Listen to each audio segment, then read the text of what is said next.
Hello everyone and welcome to my channel. My name is Mahendra Kumar. इससे पहले के video में हम लोगों ने रिफ्रैक्शन को देखा था और उसके रीजन को देखा था। हम जो भी वीडियो बनाते हैं उस वीडियो का नोट्स जो है उसके डिस्क्रिप्शन में दिया हुआ रहता है। मैं पिछले वीडियो में ये बोलना भूल गया था, लेकिन पिछले वीडियो का भी और जितने भी वीडियो मैं बनाऊंगा आगे उसका नोट्स मैं डिस्क्रिप्शन में लिंक दे दूंगा, वहां से डाउनलोड कर लीजिएगा आप लोग। तो स्टार्ट करते हैं इस वीडियो को। इसका जो टॉपिक है इसका नाम है फिजिकल। आप जब प्रॉपर्टीज ऑफ लाइट को उठाइएगा सिलेबस में तो वहां पर जो टॉपिक दिखेगा ये दिखेगा physical significance of the refractive index. Physical significance की ये बात करेगा। तो किसका? Refractive index. तो पहले समझते हैं कि रिफ्रैक्टिव इंडेक्स क्या होता है।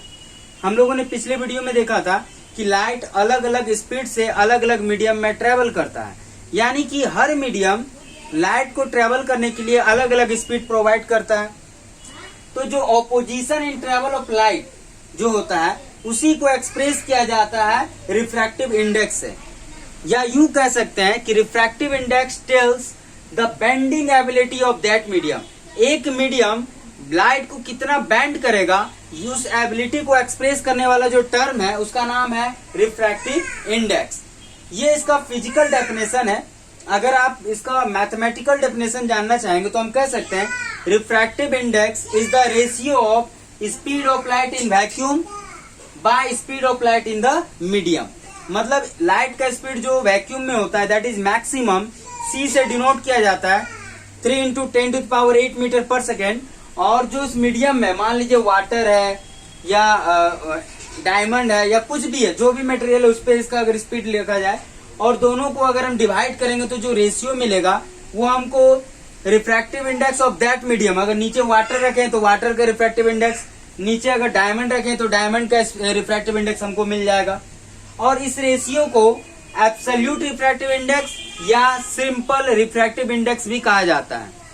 चूंकि स्पीड ऑफ लाइट जो वैक्यूम में होता है वो 3 × 10⁸ मीटर पर सेकेंड होता है और एयर में भी लगभग उतना ही स्पीड होता है, बहुत कम का डिफरेंस होता है। इसीलिए आप चाहे तो वैक्यूम भी ले सकते हैं, आप चाहे तो एयर भी ले सकते हैं। और इस रेशियो का नाम है रिफ्रैक्टिव इंडेक्स या एब्सोल्यूट रिफ्रैक्टिव इंडेक्स। अब फिर से देखते हैं, सपोज दैट कि ये वैक्यूम नहीं है, पहला मीडियम कोई और मीडियम है, कुछ भी हो सकता है। मान लीजिए वाटर से डायमंड में जा रहा है या ग्लास से डायमंड में जा रहा है, डायमंड से वाटर में जा रहा है, इस तरह का कुछ भी केस हो सकता है लाइट का। तो इस केस में speed of light in medium 1 जिस पहला मीडियम में है और speed of light in medium 2 जो दूसरा मीडियम में है, इसका जो रेशियो आएगा इसको कहेंगे रिलेटिव रिफ्रैक्टिव इंडेक्स। फिर से देख लेते हैं रिफ्रैक्टिव इंडेक्स क्या है। फिजिकली ये ऑपोजिशन या बेंडिंग एबिलिटी ऑफ मीडियम को एक्सप्लेन करता है। Mathematically speed of light in medium 1 bye medium 2 होता है, जिसको कहते हैं रिलेटिव रिफ्रैक्टिव इंडेक्स। अगर मीडियम 1 वैक्यूम या एयर हो गया तो इस रिलेटिव रिफ्रैक्टिव इंडेक्स का नाम हो जाएगा एब्सोल्यूट रिफ्रैक्टिव इंडेक्स या सिंपल रिफ्रैक्टिव इंडेक्स हो जाएगा।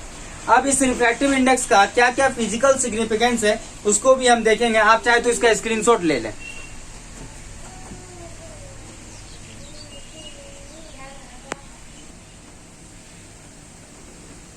हमने देखा कि रिफ्रैक्टिव इंडेक्स का क्या डेफिनेशन है, उसका क्या फॉर्मूला है। अब हम इसका फिजिकल सिग्निफिकेंस को देखते हैं कि इसका फिजिकल सिग्निफिकेंस क्या है, क्योंकि वही हमारा टॉपिक भी है, physical significance of refractive index. तो देखते हैं, अगर किसी मीडियम का रिफ्रैक्टिव इंडेक्स ज्यादा है और किसी मीडियम का कम है तो हम कह सकते हैं कि वो मीडियम जिसका रिफ्रैक्टिव इंडेक्स ज्यादा है वो क्या है, इट इज मोर डेंसर है। फॉर एग्जाम्पल अगर हम बात करें कि रिफ्रैक्टिव इंडेक्स किसी का मान लीजिए मीडियम 1 का 1.33 है और दूसरे मीडियम का सपोज दैट कि 2.42 है। ये जनरली वाटर का होता है और ये डायमंड का होता है। तो हम कह सकते हैं कि diamond is more optically denser medium compare to the water. Sorry, diamond is more optically denser medium than water. मतलब ये क्या है, ज्यादा डेंसर है compare to this one. And vice versa, मतलब जिसका कम है उसको कहेंगे ऑप्टिकली रेयर है। तो ये हमारा पहला फिजिकल सिग्निफिकेंस है। नंबर सेकेंड, म्यू का वैल्यू अगर ज्यादा है, मतलब रिफ्रैक्टिव इंडेक्स का वैल्यू ज्यादा है, इसका मतलब बेंडिंग एबिलिटी ज्यादा है। यानी कि अगर यहाँ पर ये म्यू 1.33 है और इसका वैल्यू 2.42 है तो हम कह सकते हैं bending of light in this medium will be more. यहाँ ज्यादा बेंडिंग होगा या इस मीडियम का बेंडिंग एबिलिटी ज्यादा है लाइट का कंपेयर टू दिस वन। ये दूसरा फिजिकल सिग्निफिकेंस है।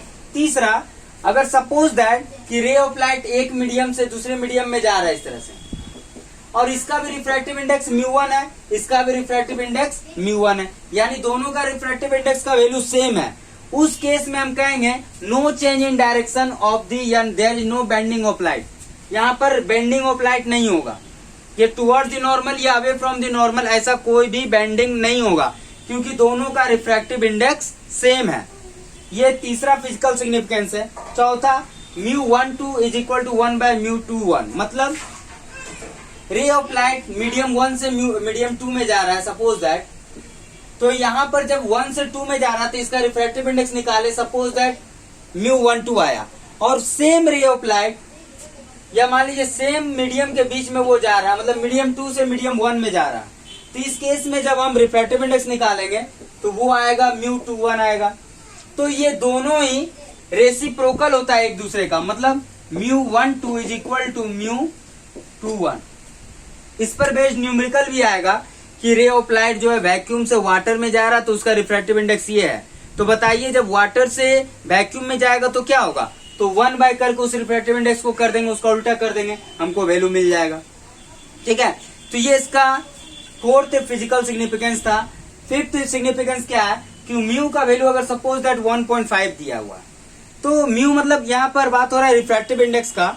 Refractive index it gives the ratio of speed of light in vacuum and speed of light in the medium, मतलब 1.5 ये बता रहा है जिसका भी रिफ्रैक्टिव इंडेक्स है, it is the ratio of speed of light in the vacuum and speed of light in that medium, इन दोनों का रेशियो है। यानी इसका यूज करके आप किसी भी मीडियम में जो लाइट का स्पीड है वो पता कर सकते हैं। फॉर एग्जाम्पल, अगर मान लीजिए कि डायमंड के लिए रिफ्रैक्टिव इंडेक्स का वैल्यू 2.42 है, तो हम चाहे तो डायमंड में लाइट की स्पीड को पता कर सकते हैं। कैसे?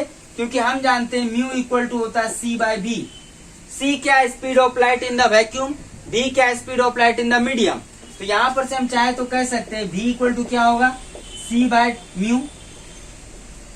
C का वैल्यू हमको पता है 3 × 10⁸ मीटर पर सेकेंड, और म्यू क्या, म्यू हमको दे दिया डायमंड के लिए 2.42।